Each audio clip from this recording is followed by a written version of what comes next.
Rick, man, every time I see you, man, I comment on how great your hair looks, man. Well, Dude, it's a wig. It's a wig. I have several, and this I'm wearing the white one today. perfect. I love it, man. Thank Hey, you. today's show is the past is not the present. So, I thought I'd kick this one off if that's okay. Yeah, please, please. I want to hear. I found that stories or parables or something like that, they really help me connect with the message or the theme. And Mm, so Eckhart Tolle tells a story about these two Zen monks, and they are walking to another village. And as they're walking, they come upon a lady, and she is crying and she's very distraught. Her baby is on the other side of this raging river, and she can't cross it alone, but she has to get to her baby. And so now the monks are forbidden to touch women. And so one of the monks picks the woman up, and they both cross the river. When they get to the other side, they sit the woman down. She's reunited with her baby, and they continue walking. They walk for a mile or so, and the other monk is kind of, visibly upset, agitated, frustrated, irritated. And so the one monk who carried the lady over looks at him and says, you know, what's going on? What's wrong, brother?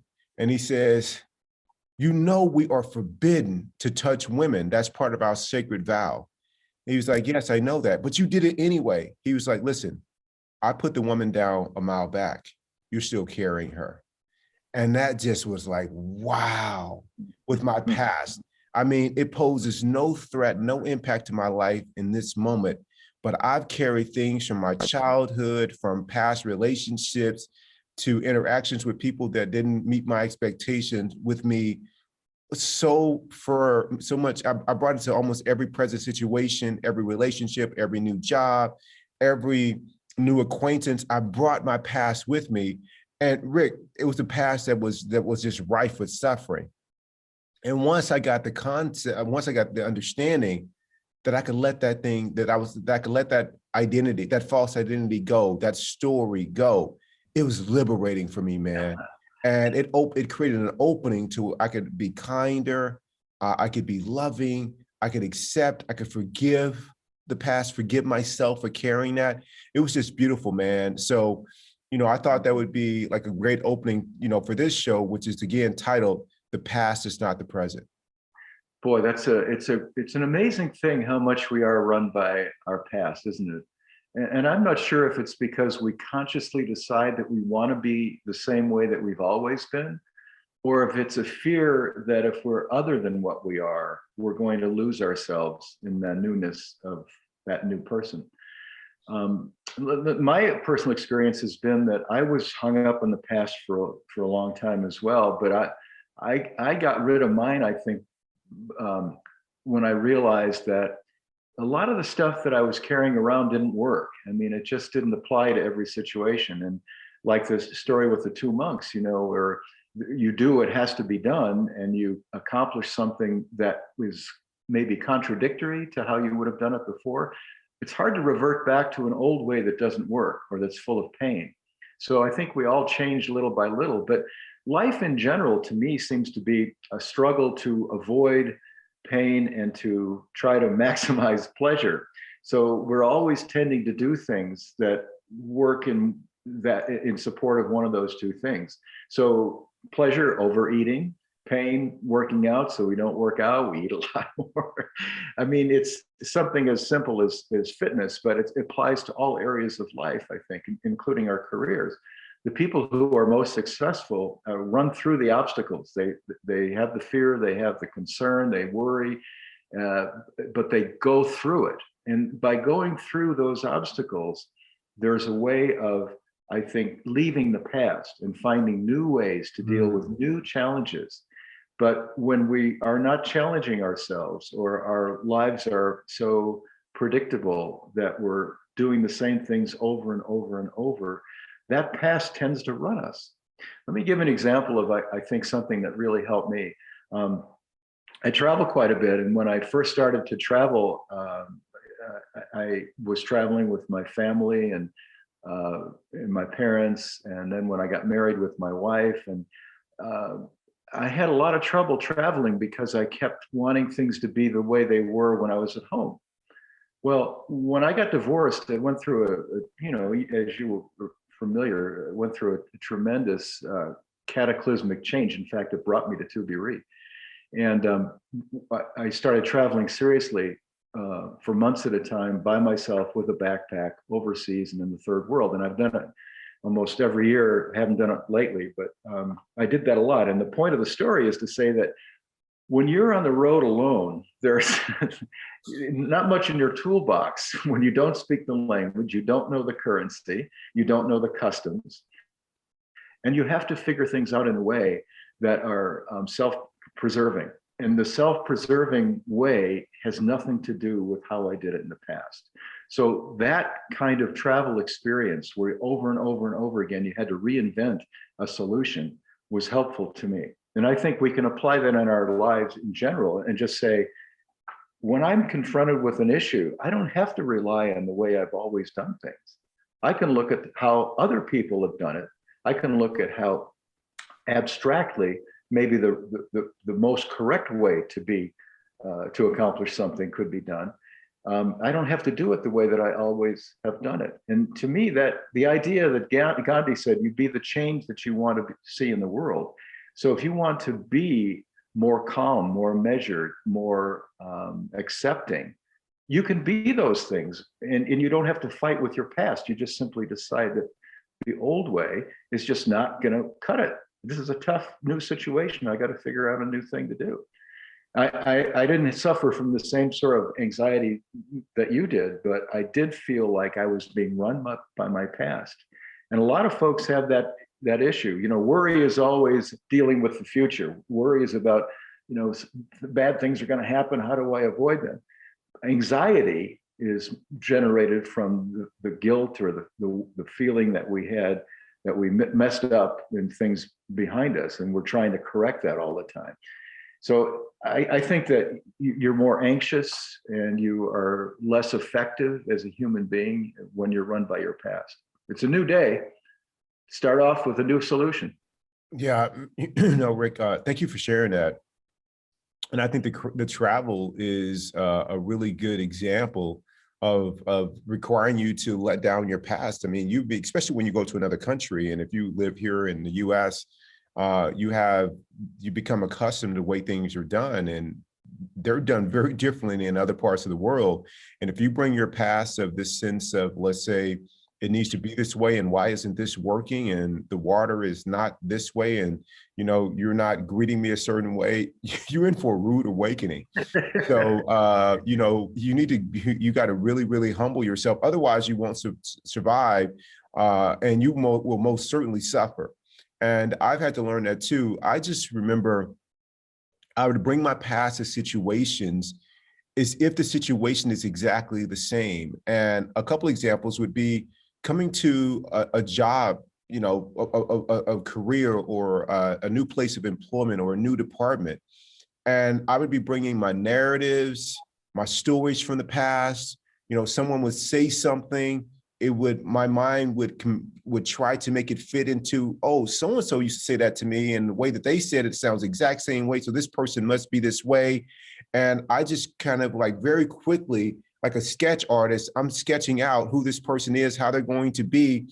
And they never have a fair chance of being anything other than this prison that I put them in and lock them in and lock myself in with them. Like, I think I'm just like, oh, I got you figured out. No, I got me figured out, and I'm trapped, you know, into this narrative of who we both are going to be.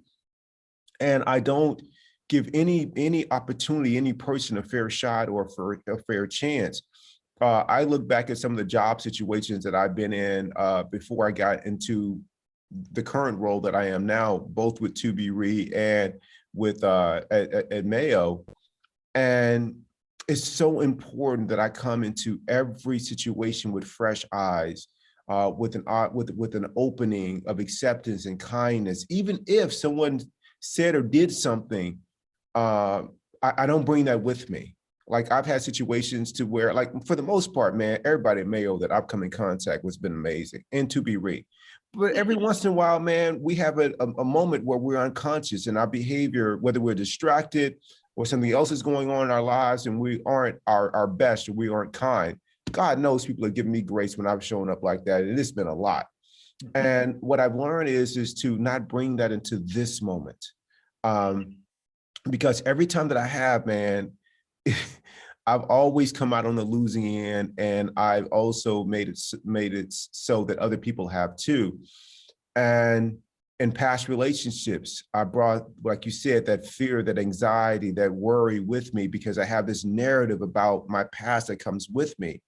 And I've just really had to like take that cloak off and to say, this is this moment, the present moment. And with it, I am committed to bringing acceptance, kindness, and love to this moment. Regardless of how the people show up, I'm bringing this to this moment. I told a story during a meeting at Mayo where I worked at a gym doing as a spin instructor while I was financial planning. It was just like a little side time gig where I go in and teach a few classes. And something happened with a member there. And at this place that I work, the customer is always right, even when they're wrong. They're always right. And so, and everybody had to get in lock stock with that. And I was like, I don't subscribe to that, because growing up in the South, I've seen people kind of be right all the time, and and they use that to justify discrimination and whatnot. So I brought that whole kind of, there's fairness and this needs to be right, and this person is getting over, and I brought all that to this situation. It's a completely different situation. And even if it is the same situation, why do I want to suffer? Why do I want to be a problem? Why do I want to, like, in pointing out the other person or the situation being a problem, by pointing that out, guess who else becomes the problem? But I can't see myself as the problem. And that is the irony of bringing my past to situations, is I think that I'm protecting myself. But really what I'm doing is I'm limiting myself, and I'm imprisoning myself and others. And that's just not the way I want to live, man. I mean, we're at an interesting time in the world, with the pandemic, at an interesting time in the world, to where the disparities in health and in economics and all those things are being really highlighted. And we can approach that from the same way that we've been doing it before. And I obviously have no control over how policymakers do it, other than casting my ballot every year, or what other people think about the situation. But what I do know is I'm not going to bring how I did things in the past to this situation. I'm going to be loving and kind. I'm not going to make enemies of people that think differently than me. And because I don't want to suffer, and I don't want to create suffering for others. And I found that one sure way to do that is to bring my past and my past identity to the present moment. Oh, so true, and so wise and well said. I don't think I could add much to it. When you're talking about things that have happened in your life, when you look back, it's astounding to realize how much of it's been self-created. Yes. I look at my own past, and the biggest mistakes I've made usually have to do with me making assumptions about other people that were absolutely wrong, and I didn't know about it until much later, to my detriment at the time. Or judgments that were just completely off the wall, that were based on past historical, as you point out, examples that I didn't like that happened in my life. And I think when you get as much gray hair as I do, and you've made all those mistakes over and over again, at some point you start figuring out, why not just make a choice about how you want to be, instead of trying to think, this is how I've always done it. I don't think we consciously say to ourselves, this is how I do it, and this is how I am, so this is how I'm going to react. It's just on autopilot. Yes. It's on autopilot. But when we do autopilot, we also, if we can catch ourselves thinking, hey, am I in a pattern that I've done before that hasn't served me well? Maybe I need to take a look at that. Maybe I'm making an assumption about this person. Maybe I'm presuming that there was an intent or a motive that didn't exist. Or maybe there's something more that I can be here in this moment that I've never done before. It's a choice. And the choice ought to be, first of all, not to be the obstacle, not to be the self-created problem that you're dealing with. I think when you're taking a past that's full of pain into any circumstance, the biggest issue that you have is not being defensive, right? If you've had a lot of pain in your life, you're very protective about not wanting to have more pain in a new situation. So we tend to be very defensive and often take offense where there's none intended, or we are thinking that we have to be a certain way in order to avoid that pain. And I don't think any of that's true. I think you can literally just get rid of that and say, I don't want to be run by this anymore. I don't want to be run by this anymore. Yes. I'm just Yes. tired. I'm just tired of this rat wheel. I do this thing and it ends up costing me in the end. I am not going to be run by my past, period. Now, my successes, yeah, I'll run with those all day. But the stuff that's gotten me into trouble, and my mom didn't like me, or she liked my sister better, or whatever it is, I don't mean to demean that. I'm sure that exists in the world, but whatever the horror is that caused you pain, let it go. It's very easy for me to say, I know. But the point is, if you repeat those old patterns, you continue to get what you've gotten. And if it's not what you want, you need to change. And part of it starts with just recognizing that the old way does not have to be the way. Oh, that's beautifully said, Rick. And by you letting go of the past and not bringing it to the present moment doesn't mean that the past didn't happen. I mean, no, you can be informed by it, and it can help you take thoughtful, intelligent action moving forward. But that action is rooted in kindness. It's rooted in love and in grace.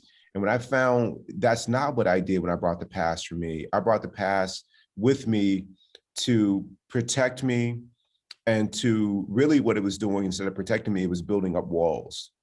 And I was walling myself away from others, or walling myself in. And so I just learned that every day that I get up, I just make a commitment, man, that what I'm bringing to the day, and not saying that I'm not going to bring this with me today. I just simply say, this is what I'm going to bring with me today. And that's all about, being for something and being against something. One of the things that, with the consistency of the practice, what I've learned is it doesn't happen overnight, but just like you said, Rick, with Kaizen, which is to, be a little bit better every day, just a little bit better than you were the day before without taking a step back. Mm-hmm. With Kaizen, what I found is the practice is to do that. And so I often heard that, especially where I work, is that you come in with the practice, you're ready to go, and then the day is it gets away from you until it doesn't. So you just keep practicing, and every day, maybe you make it an hour further. Your day starts at 7, maybe you get to 8, and you're still able to cultivate kindness and love and acceptance. And then 8:15, things fall off the rails. And then you keep practicing. A week later, you can make it to 9. But the key is to be consistent in your practice of not bringing the past with you, and stop running the narrative about, well, once my day starts, I got no control over it. What you do have control over is what's in here, your internal makeup, your thoughts. But because they've been this stampede, this runaway horse, you haven't been able to put a saddle on it until now. And you're going to walk up to it, and you're going to have like the rope and the lasso, and you're going to try to hook it on. Of course, you can tell that I'm not a cowboy because I don't even know the terms. But it's a wild horse, and you're not trying to tame the horse. You just putting a little saddle on it so you both can ride free. You think you've been riding free, or at least I think I've been riding free. I haven't, man. I've been in the clutches. I've been wrapped up and controlled and contained by this narrative, this false narrative, by this past of mine that has really controlled how I see the world, how I see other people, how I see life situations. And it's been incredibly limiting. It's been full of judgment and complaining. full of fear. And by just simply working on letting go, every situation that comes up that's not to my liking, every person who doesn't act the way that I think they should act, like letting all that go, just letting it all be. I found, man, it's been incredibly liberating. And I could just, when my mind comes on and like, okay, we see a cause that we got to go over here and be upset about, be handled about, be, feel wrong by, I can be like, no, we don't. like, we can choose not to take that on. Like, if I look back, man, that train track of the past, dude, it's long. It's so long. Like, why do I want to hook up another car to that? It takes so much to get it going, and or I can just be in the present moment. You know what's about the present moment, dude? It's light. It's freeing. It passes like that. And then I'm in this moment. I like the feel of that, Rick. I really do. Oh, that's a beautiful way of putting it. I think you're exactly right. You know, a lot of what we're talking about is, it sounds very easy. It's hard to do, but the rewards are enormous. They are. And the idea of just feeling like you're in the present moment, knowing that there's no anxiety here, there's no worry. You're living your life right now. What's the big deal? You can maximize that and enjoy it, or you can let your mind start thinking about all the stuff that's wrong and all the things that aren't working out for you, and you can live that life as well. But either of those is a choice, and people don't realize that. It's like, well, this is the way I am. I've always been this way, and I'm a worrier. No, you like to worry. You choose to worry. Right. You're not a worrier. Nobody's a worrier. You had a lot of practice at worrying. Right. You don't have to be a worrier. You don't have to be any damn thing you don't want to be, right? Exactly. And every morning, every 24 hours that we get, brand new 24 hours, start from scratch.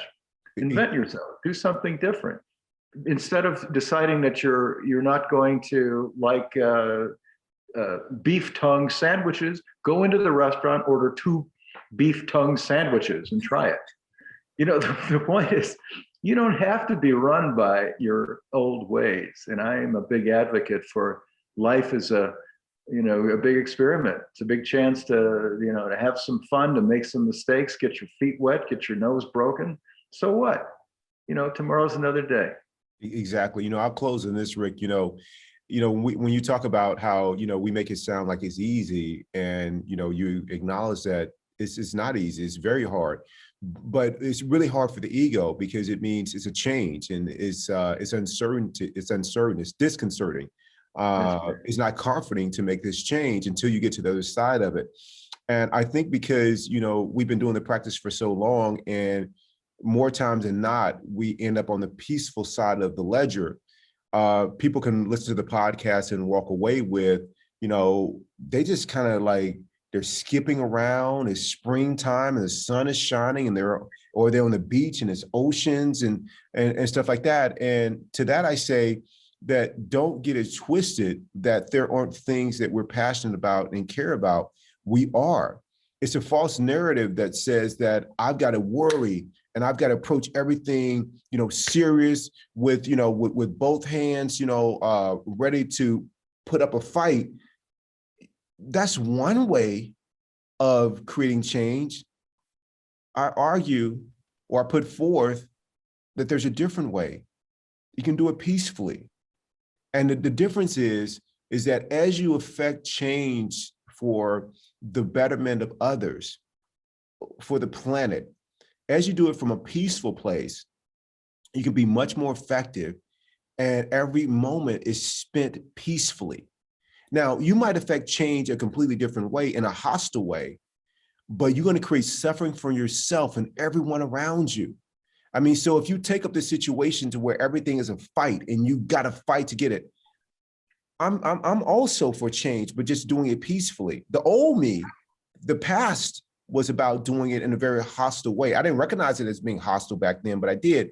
But what it did was, everybody that I came around in contact with, they got this very agitated, angry me that was always looking for a fight, always looking for injustice, and it was just like, all they did was say hello. And I'm looking for like the tone in which they said hello. You know what I'm saying? Everything was a fight. And then your children are exposed to this. I mean, they're told, I mean, my stepfather could go on and on about how hard life was, man. And you got to fight for everything you got. And then I had a neighbor, peaceful, man. I'm sure life was he had went through the same life circumstances, if not greater. He was 20 years older than my stepfather, African-American. I can't imagine life being any easier for him. Much more accomplished. People loved being around him because he came at it from a different perspective. He did not project the past into the present moment. And that's really about. Every single day that I walk into a situation, into that present moment, I am really mindful of not projecting negativity in my past into that moment. So Rick, I'll let you close the show out, man. I just wanted to say that you can be about change, you can be about making a difference, and you can do it from a peaceful point of view.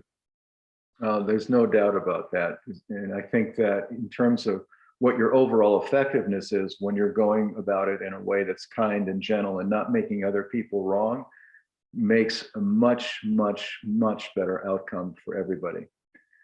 I don't have anything more to add. I think we covered it as well as we can. I would really like to hear what people have to say when they listen to this about what objections they have to what we're talking about, or what similarities they've experienced in their lives, because, you know, we're human, we're dealing with human issues. And I would very much like to see what other folks have done in their lives to sort of avoid being run by their pasts. Exactly. Thanks, Rick. I appreciate it, man. I love you. I love you. Adios, Keith. Adios, Rick.